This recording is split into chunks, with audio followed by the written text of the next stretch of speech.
Hey everybody, day 10 of my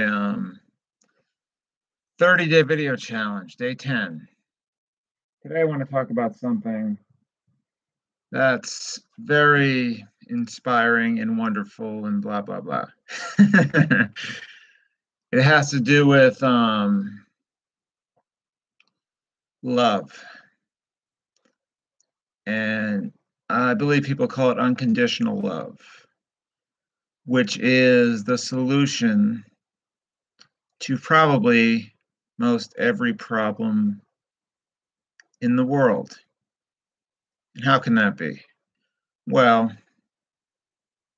I feel this society today is mostly in fear.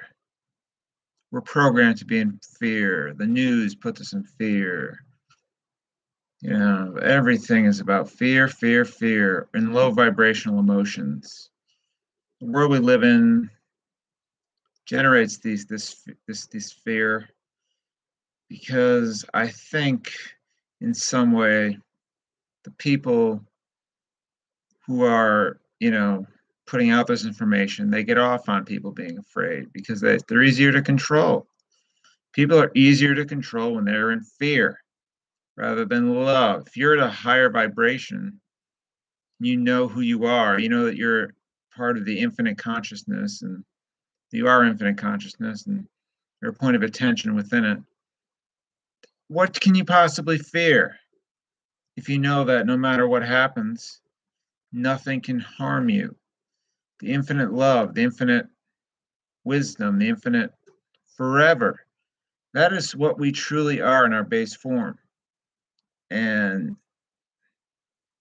that is why infinite love is the only truth. Everything else is an illusion, it's theater. People talking about Trump and all the other things, and they get scared and they get worried and what is he going to do next?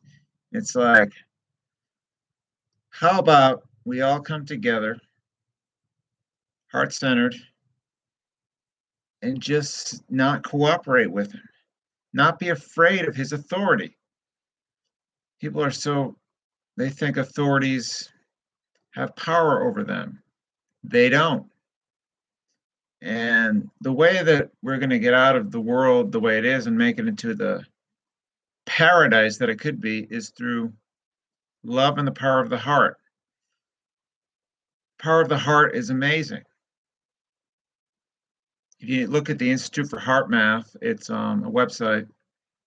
They talk about coherence, where your brain, your heart, and your central nervous system are all in, I guess, coherence, they call it. And they say that it can bring you beyond the bounds of time and space. I mean, that is what we are capable of right now. But people are programmed from birth to think that they're little me and you must do this and you must do that. All these musts, you must do this, you must do that. And you must go to college, you must get a good job doing something you probably don't really like just because there's a demand for it, or you must always worry about money or food or this or that. But on the flip side, if you come from the heart-centered way of thinking, and if you find others that do, you'll see that their lives are like one synchronicity after the other. It's like a flow where they get abundance and all kinds of great things because they're following their intuition, they're following their heart, not their head, not their gut, but their heart. And that is where the infinite love flows from.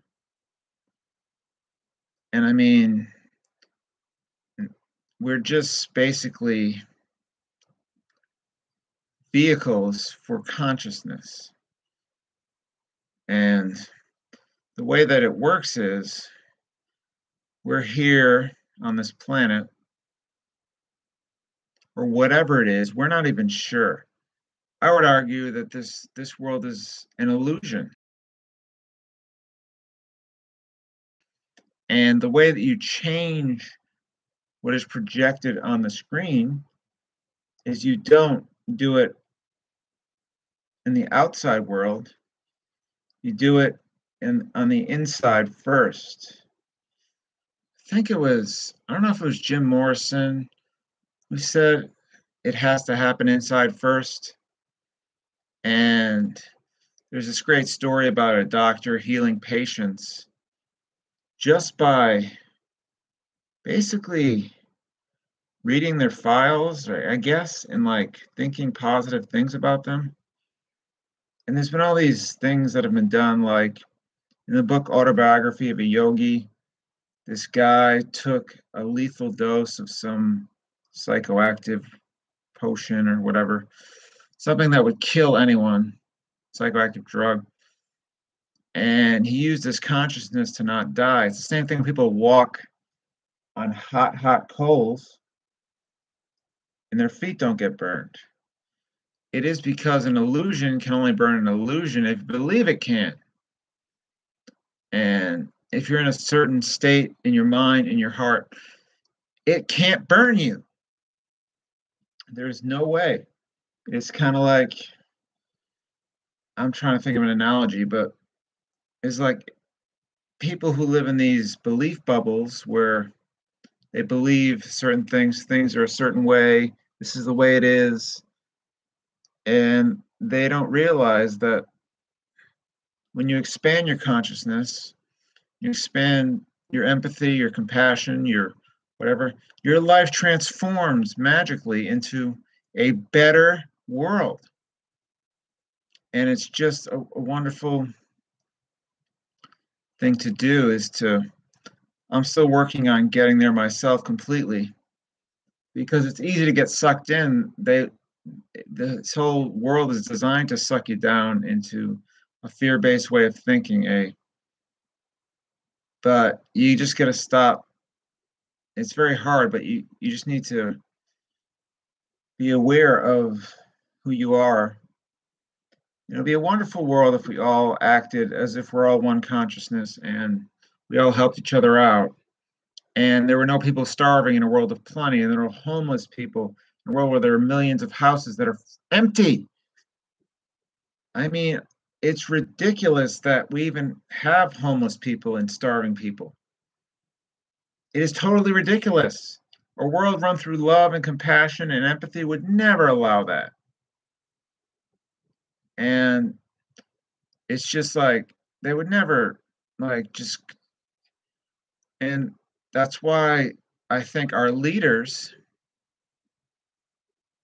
99% of them they're not thinking from the heart. They're thinking from mostly, I guess, the head. And most of them don't have much empathy. And those behind our leaders are even worse. They're psychopaths. And some of our leaders are psychopaths. They have no empathy, no compassion. They don't care about people. And if we could actually get some conscious, heart-centered people into if they didn't get murdered, we could actually get some real change done that actually mattered. But it seems like whenever a heart-centered, someone trying to as Bill Hicks said in the Just a Ride talk, it's like we always kill those people who tell us, don't be afraid ever, it's just a ride. It's like we always kill those people and let the demons run amok. And he said, it doesn't matter, because it's just a ride. We can make a better ride. It's the fundamental trust between fear and love. Fear wants you to get bigger guns, bigger locks on your door, etc., etc. Love sees us all as one. And if we see the world through love, we could clothe, feed, and educate the poor of the world by taking all the money we spend on national defense, which we would pay for many times over. We could explore space, both inner and outer, forever in peace. Now, doesn't that sound a lot better than this crazy world we live in?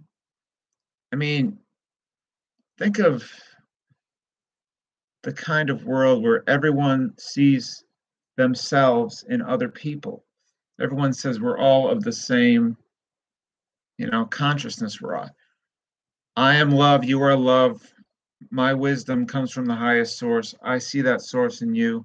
Let's work together. How's that for a campaign slogan? I think that would be one of the best ways to get out. And love is not soft, love is not weak. Love is the heart doesn't do fear. The heart is the strongest muscle in the body, I guess, is the biggest energy vortex, at least. And it is the most powerful. I mean, if you beam heart energy at someone, it's much more potent than beaming head energy or gut energy, because the heart chakra is just an amazing thing to study. If you haven't studied it yet, I recommend the Institute for Heart Math website. Not sure of the link, but just look it up on Google. And I think that if we just saw the world in a loving way where nobody's, sure, there would be issues to solve, but I think the world would be much more wonderful place if we just followed the golden rule: do unto others as you like done to yourself. Did that for 24 hours. We did that for 24 hours. Just imagine the changes that would happen in just that one day. We just followed that one rule. Just think about it. Do you think there would be half the suffering there is right now? It's just unbelievable, the capabilities we have, seeing through love and not fear. Because fear has a way of getting people, kind of, it contracts their focus. Whereas infinite love expands and expands and expands your focus and keeps expanding forever.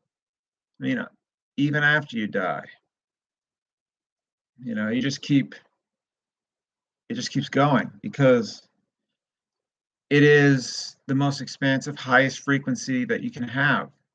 Whereas fear is one of the lowest, because fear is the mind killer. Fear is the closes off your heart. And that seems to be what the control system wants, is people with closed hearts who will not let their hearts. And there's this saying, follow your heartbreak, which is interesting. If something is breaking your heart, such as, let's just say, I'm going to talk about the Palestinian genocide that's going on right now by Israel. And that's something that is so horrific that it defies explanation, how they just keep killing and taking more land and occupying them until it's going to be no more land left for them. And it was all predicated on a lie. The Jews did not come from Israel, they came from Khazaria, but that's a topic for another day. But I mean, that's something that you see these people being bombed and kicked out of their houses, and houses bulldozed to the ground and being killed. Children are being killed. It's just absolutely awful. Same thing in Syria, same thing in Libya. Pepper bombing civilians to save them from violence. Yeah, it makes a lot of sense. These are the things that love and heart-centered people would never put up with. It would never stand for it. Nobody would join the military. And as Albert Einstein said, the pioneers of a warless world are the youth that refuse military service. And I totally agree with that.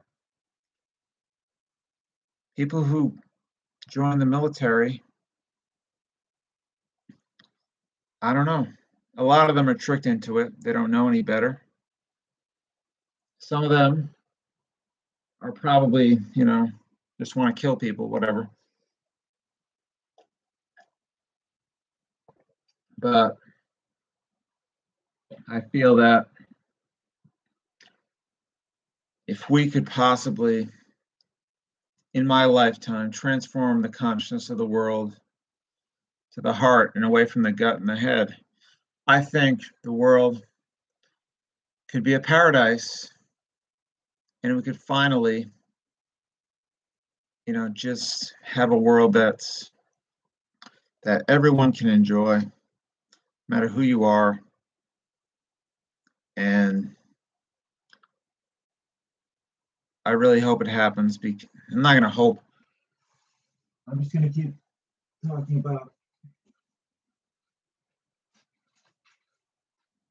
changing the consciousness of the world, because if we don't do that, it's going to be very, very hard to make any meaningful change in the world. It has to happen inside first. And the answer is unconditional, infinite love. And I hope and pray that it happens, because without it,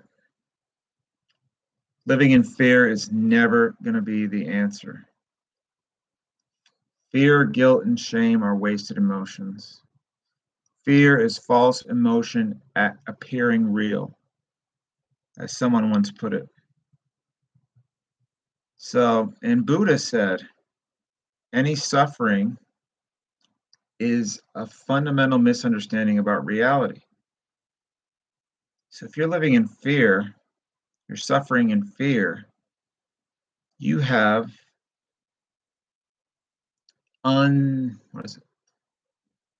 inaccurate beliefs about the nature of reality.